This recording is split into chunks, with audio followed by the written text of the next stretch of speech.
قبل كم شهر كنت قاعد يم أحد مراجع النجف الأشرف، وهو آية الله العظمى الشيخ بشير النجفي دام الله تعالى ظله.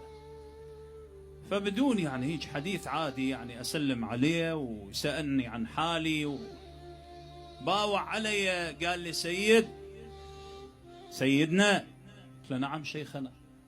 قال يوم القيامة إذا حل يوم القيامة كيف يكون حالك؟ كون تخاف من يوم القيامة، والله العظيم نصا نقول لك.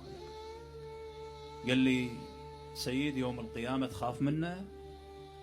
قلت له مولاي أسأل الله تعالى أن يجعل محمدا وآل محمد شفعائي يوم القيامة. اللهم صل يعني أنا ما عندي حمل غير حب أهل البيت، وما أرجو بكل ما أقدمه والله والله والله لا بصلاة ولا بصيام ولا بحج ولا بكل عمل أرجو رحمة الله بشفاعة أهل البيت.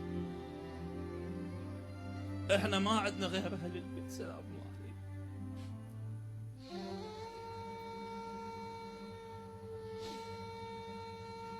قال لي سيد لا تخاف لا تخاف، مثلك ما يخاف. قلت له ليش شيخنا؟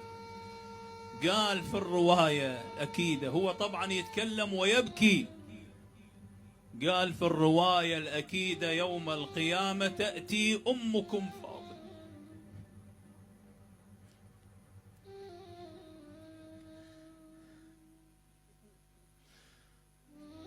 تأتي أمكم فاطمة عليها السلام، إن شاء الله أمكم جميعا يا شيعة علي.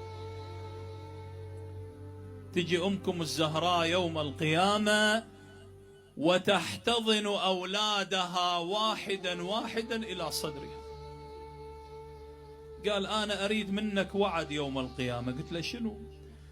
قال تسمح لي أن أقبل التراب الذي وطأته أمكم فاطمة.